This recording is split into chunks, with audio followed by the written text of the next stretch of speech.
For centuries, Pompeii did not exist in any meaningful human sense.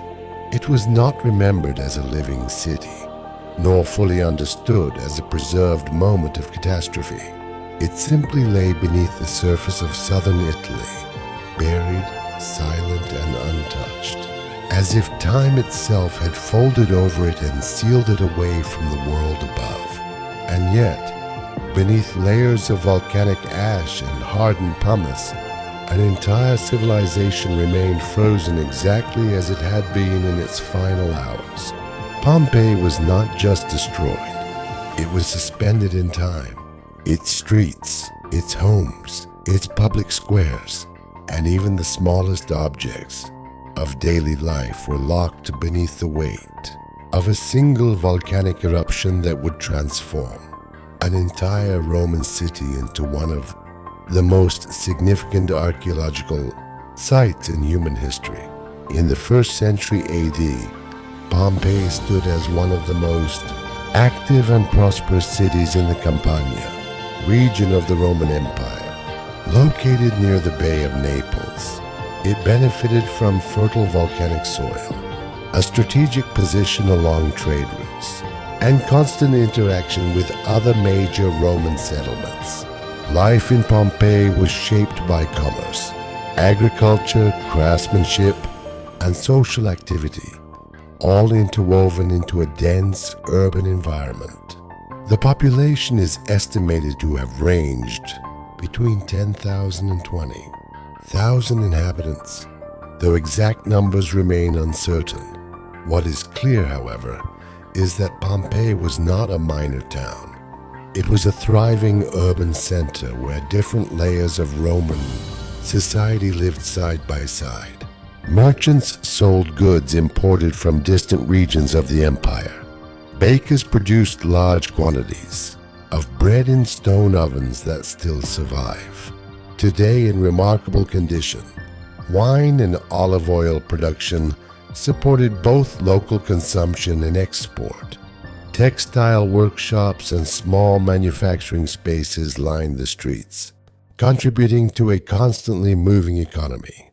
Even the walls of the city reflected its social energy, covered with graffiti, political slogans, advertisements, and personal messages that reveal the thoughts and humor of its inhabitants. The streets themselves were carefully engineered. Large stone slabs formed roadways that could withstand constant traffic. From carts and pedestrians, raised stepping stones allowed people to cross without stepping into waste-filled drainage channels. Public fountains provided water throughout the city, while bathhouses functioned as central hubs for hygiene, relaxation, and social interaction. At the heart of Pompeii stood the Forum, a wide-open space surrounded by temples, administrative buildings, and marketplaces.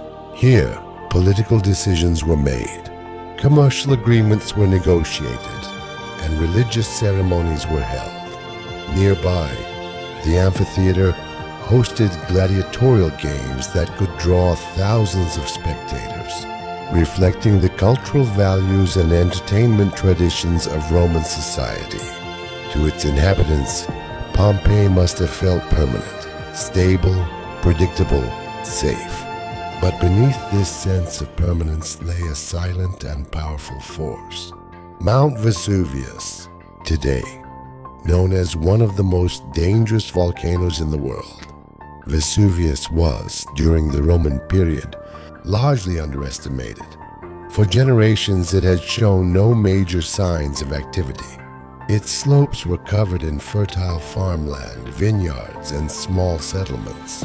People lived directly under its shadow without recognizing the danger that had been building beneath the surface for centuries. Deep underground, magma slowly accumulated.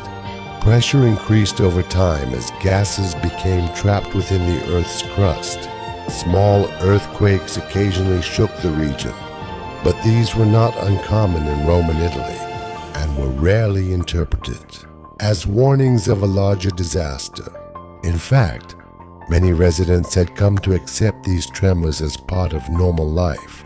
One of the most significant seismic events occurred in 62 AD, when a powerful earthquake struck the region and severely damaged Pompeii and surrounding cities. Temples collapsed, houses were destroyed, and the infrastructure was heavily impacted. Although this event was a clear sign of geological instability, it was interpreted at the time as an isolated disaster rather than a warning of volcanic eruption. Reconstruction began almost immediately. The people of Pompeii rebuilt their homes, repaired public buildings, and restored daily life with remarkable speed. Within a short period, the city regained its former rhythm. Commerce resumed. Public gatherings returned. Life continued as if the disaster had been a temporary interruption rather than a sign of something far more dangerous. In the 17 years that followed, small tremors continued to occur throughout the region.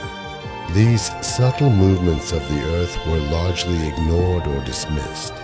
Pompeii remained active, vibrant, and densely populated. Markets were busy, bathhouses were full, and the city maintained the appearance of complete normality. Yet deep beneath the surface, the system was moving toward its breaking point. By the summer of 79 AD, pressure within Mount Vesuvius had reached a critical threshold. On what would appear to be an ordinary day, the volcano began to awaken.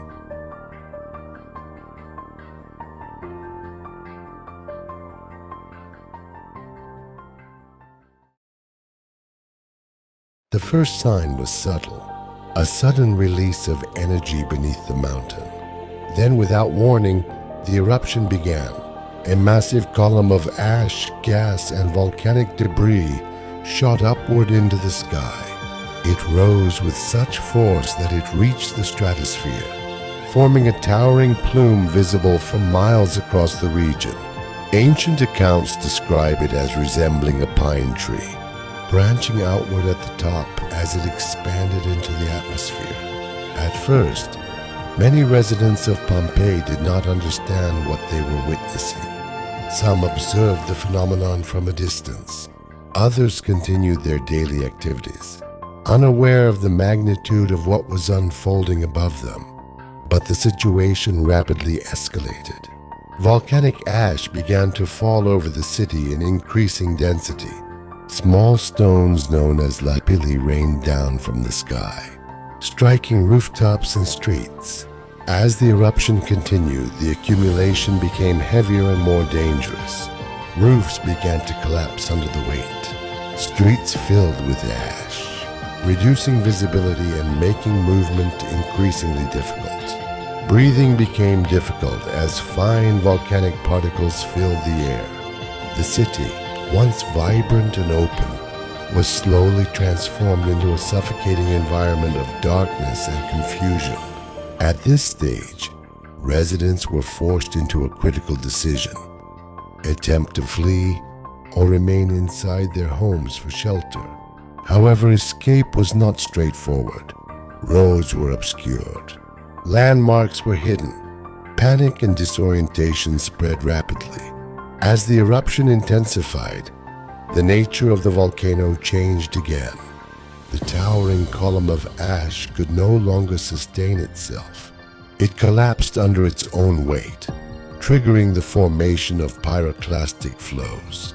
These flows were among the most destructive natural phenomena on Earth, composed of superheated gas, ash, and volcanic rock fragments. They moved at extraordinary speeds down the slopes of the volcano, reaching temperatures capable of instantly destroying organic life. When the first pyroclastic surges reached Pompeii, the city was overwhelmed within moments. Entire sections were engulfed in heat and ash.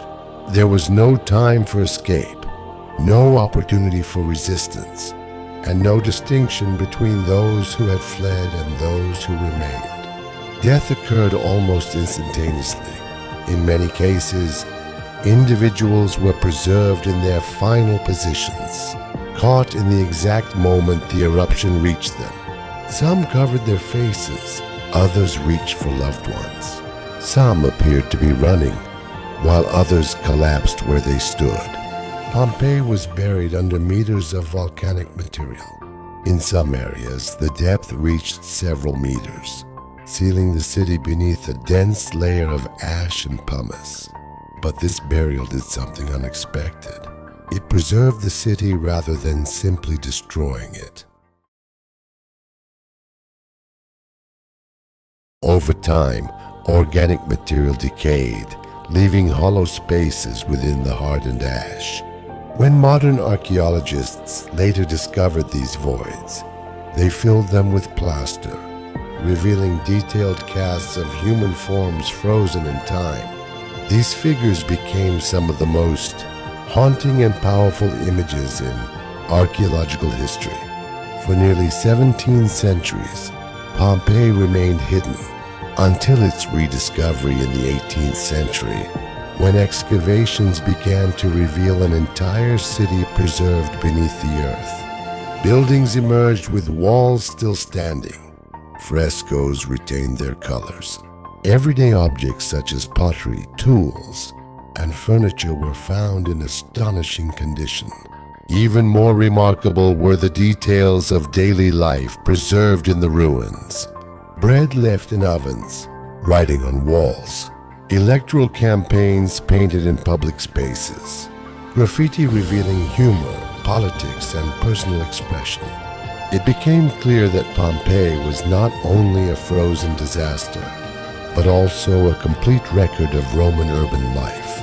Today, Pompeii stands as one of the most important archaeological sites in the world. Millions of visitors walk through its streets each year, moving through spaces once occupied by people who could never have imagined their final moments would become part of human history. And yet, Mount Vesuvius remains active. It continues to be monitored constantly by scientists, as it still represents a potential threat to the region. The silence of the mountain is not permanence, it is pause. Pompeii remains more than a lost city. It is a reminder of the fragile boundary between human civilization and the natural forces that shape it. A single moment of geological change transformed everyday life into history, and history into something preserved forever beneath the earth.